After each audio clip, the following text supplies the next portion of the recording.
Welcome to Insight. Today we are chatting with Colin Bailey, the newly appointed director of the Fine Arts Museums of San Francisco, which is comprised of the DeYoung and the California Legion of Honor. Colin has generously agreed to share some of his experience with us. I'd like to thank you, Colin, for joining us today. I'm very happy to be here.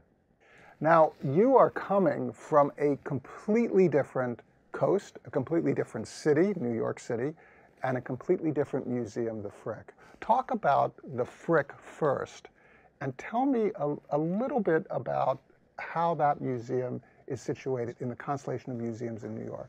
Well, the Frick has enormous affection as a jewel in New York's crown. It is a small house museum created in 1915 by Henry Clay Frick, always meant to be given to the public, a collection of masterworks of European art, expanding over time, growing, continuing to grow, but perceived perhaps as rather a closed, quiet, self-reliant institution. And the pleasure that I've had over the last 15 years, both seeing it and then working in it, is that the collections, their quality is so extraordinary that we have been able to add in our exhibition program, our education program, and to really interact with the city and beyond. The Frick has always had a mission that's been quite clear. It is devoted to works of art of the highest quality and making them accessible and allowing people to enter them. And that mission, I think, is a mission that is appropriate absolutely for the job that I'm taking on. What an amazing place to come from to take this position at the Fine Arts Museums with its ambition to really open itself further to the world of art and the world of exhibition. Well, when I was chairing the National Endowment's indemnity panel for insuring exhibitions, I did that for 3 years, and I was amazed. Every meeting, San Francisco had the most ambitious projects, and I was always wondering, how is it they've got Picasso? How is it they're doing the Musée d'Orsay show? How is it they have these shows? And as someone who had also worked on a larger arena earlier in my career, and who had, at the Frick, was now focusing on rather smaller but very prestigious exhibitions which we shared with the Louvre, or we shared with the National Gallery of Canada. And with the Fine Arts Museum at the moment, with our show that you have now and that we will have at the Frick, and the Vermeer show. I was very impressed with this energy and really didn't quite understand how this had happened, but could see it, that it had happened.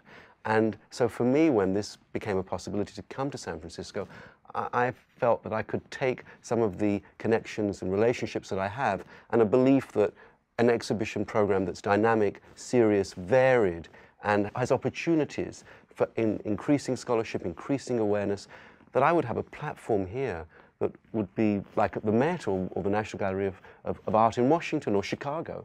And what a thrill that is for me. I also want to say that the collections at the Legion, the collections that I'm most familiar with, the European collections, the works on paper, are very distinguished. And in a way, when you look at any major show of Rembrandt or Tiepolo or Manet, Georges de la Tour, the Fine Arts Museum is always a lender. And so one of the things that excites me is perhaps to make the Fine Arts Museum also a participant in organizing and in sharing some of these shows that we generate, as it were, from the ground up.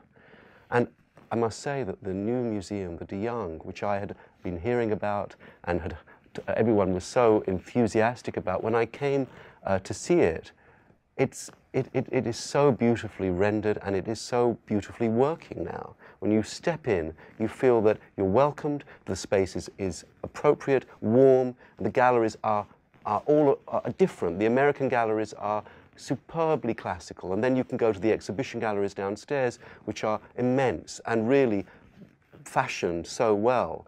So I can't tell you how exciting an opportunity it is. The DeYoung in particular, as a contrast to the Legion, is such a masterwork in strategy.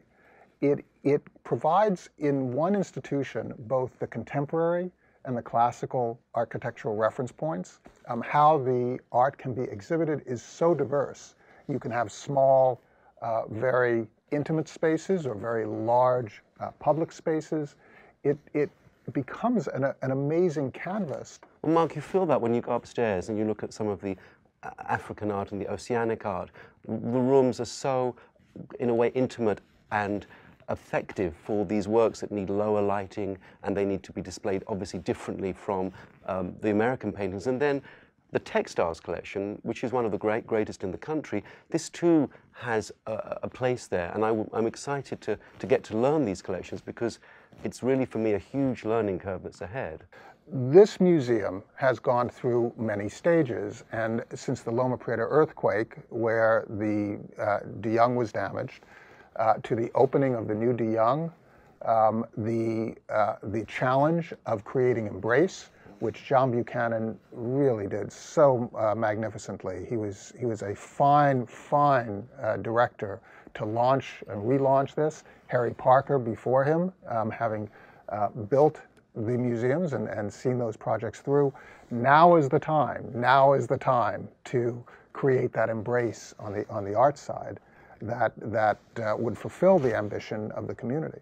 Well, it seems to me that the community is so engaged in the museums. In a way, the Young and the Legion are the Met, MoMA, the Frick, all in one. And to be able to have this menu of possibilities, I'm very excited also because this is a city that has superb universities who have important art history faculties, and getting them engaged, getting some of the scholarship that is being created here, working with curators to see where new avenues might exist for us. The place of the Fine Arts Museums of San Francisco and how that fits in is going to be very interesting for you as you navigate that in the new city. And in a way, in New York, even if we're small at the Frick, you're engaged in a lot of discussions and you partake of some of the new ideas in outreach, in audience development, in membership, in cultivation. The Frick has done more of that than maybe is understood, and the importance of maintaining and creating and maintaining relationships at so many different levels, from collectors and donors and art lovers to the city, the schools, the public officials, to the general public. What so excited me about on the visits I've made to San Francisco is how welcomed you feel when you step into the De Young or the Legion. And that sense of a home, of a place, is, regardless of size, is very important. And it's thrilling to me to see that there's already such warmth and enthusiasm for the audience. So for me, I mean, it will be a chance to get to learn these collections, to get to learn the curators, conservators, educators, staff, to get to learn the public. But I'm energetic, but it does take some time. What was interesting to me learning about you is tracing your trajectory. You were also educated at the Sorbonne.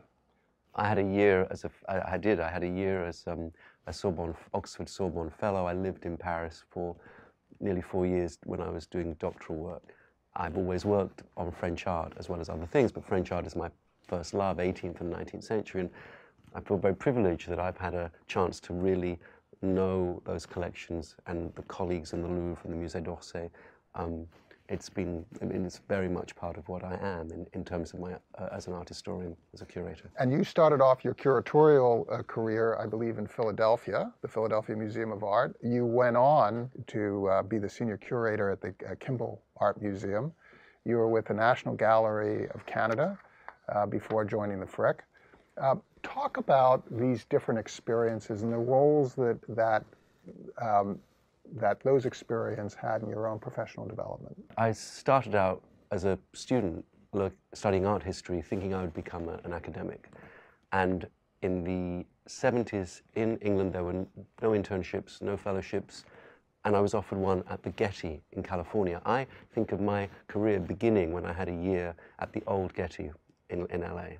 And that opened up the possibilities of a museum to me, and I realized that was where I wanted to work. So you didn't want to be writing simply and teaching and being in a school and being in your office and... It was the contact with objects, and it was the opportunity to speak in front of objects to a variety of audiences and getting people engaged and learning oneself about pictures, sculptures, furniture that you'd read about, but you hadn't actually seen as works that are created and how they're created. That experience at the Getty really made me feel that this was the path I would like to take. And I was extremely lucky because at the Getty, I met my future boss who was visiting, and it took a year and a half, but found an assistant's position for me, an assistant curator in Philadelphia.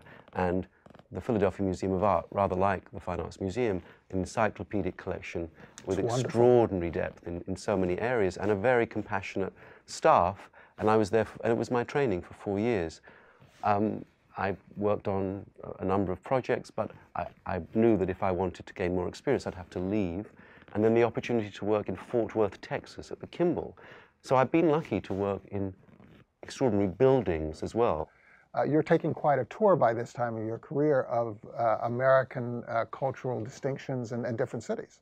I did, and I then went to Canada for 6 years at the National Gallery of Canada, where I was sent around to almost every community that had an interest in art, really in a way that you acted as a spokesman, and I found that exciting. I met artists, I met art lovers and people who ran institutions. Was very privileged that the government funding in the National Gallery was extraordinary, and some of the curators weren't aware of how lucky and extraordinary the situation was, and so we then became more ambitious in our programming. We did things like borrow Picasso's from MoMA, borrow masterworks of Impressionism from Boston. We all organized major exhibitions, Renoir's portraits with Chicago. Very proud of these things, and this balance of programming really was very fulfilling. And in a way, going to the Frick was sort of, in some ways, reducing a little bit the sort of arena, but keeping, as far as I could, keeping that sort of multiplicity of programming and scholarship. And so it was very exciting for me to, if I may, to say that I really opened up the exhibition program at the Frick. So you become, through this arc, you start off as a scholar with a scholarly brief in your head. You then get excited by the idea of museums, and particularly museums in North America, which is so interesting. You focus not only on your scholarly work as a curator, but you also become an educator.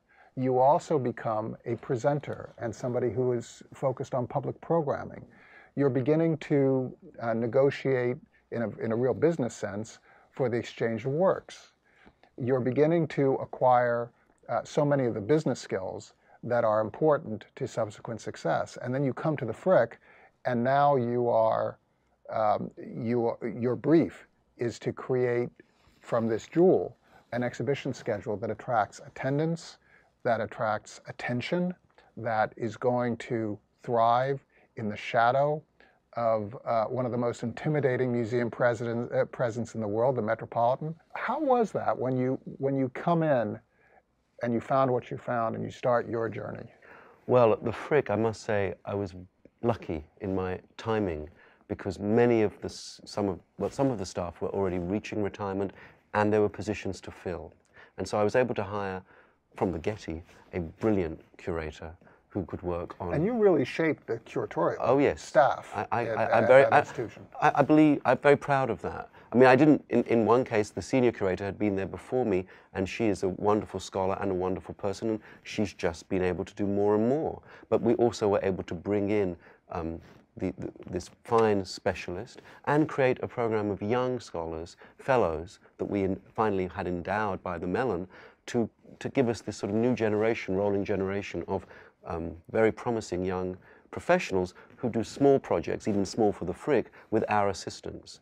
And a new registrar who had been head of registration at MoMA, really excellent, seasoned professionals who were excited about the challenge of being small but beautiful, if you like. And the reputation of a museum internationally, that reputation for excellence, for its staff, for the care that people take with the art, that is what enables these museums to attract the great works for their exhibition programs. You're absolutely right. And there I must say, that was the Frick.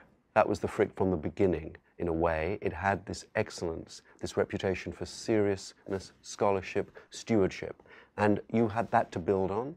And what I think was, what I could bring was a sense that we could be more ambitious in what we were looking to do, and that we could at certain times play, as it were, in the big leagues with the Louvre, with Orsay, with San Francisco.